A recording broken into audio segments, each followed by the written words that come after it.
তাদের কর্মক্ষমতা অনেক বেড়ে গেছে।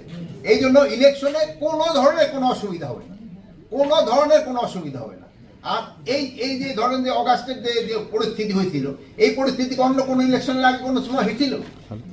আপনি এগুলি তো সব করে দেখতে হবে কোন পরিস্থিতি কোন সময় হয়েছিল।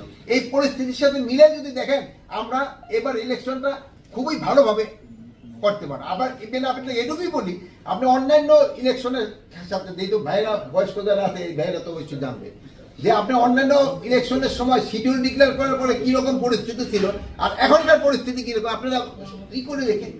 টিএনবি কেন, আপনাদের কাছে আরো ভালো ইনফরমেশন আছে, টিএনবির থেকে আপনাদের কাছে আরো ভালো। ওই সময়কার পরিস্থিতি আর এখনকার পরিস্থিতি মিলেই দেখেন, আগে ওই সময় কিরকম ছিল এখন কিরকম ছিল, এগুলো কাহিনী যদি মিলান তবে আপনারা কিন্তু এই সময় শুরু হয়েছে এটা তো বলতেছি না, বাট ইলেকশনের ইসে হওয়ার পরে এই জন্য তো মব কালচারের জন্য থেকে ওইটা থেকে বের হয়ে আসতে তো আমাকে অনেক সময় লাগছে।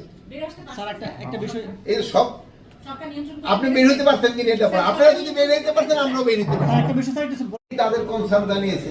আর আমাদের কনসার্ন হলো আমরা পুলিশ বাহিনী এই ইসের পরে কি বলে এই 5ই অগাস্টের পরে, মানে 5 জুলাই পরে, সরি 5 অগাস্ট থেকে 8 অগাস্ট এই 3 দিন, এবং এই 8 অগাস্টের পরে পুলিশের যে পরিস্থিতি ছিল, এখন কি সেই পুলিশের পরিস্থিতি ওই অবস্থা আছে?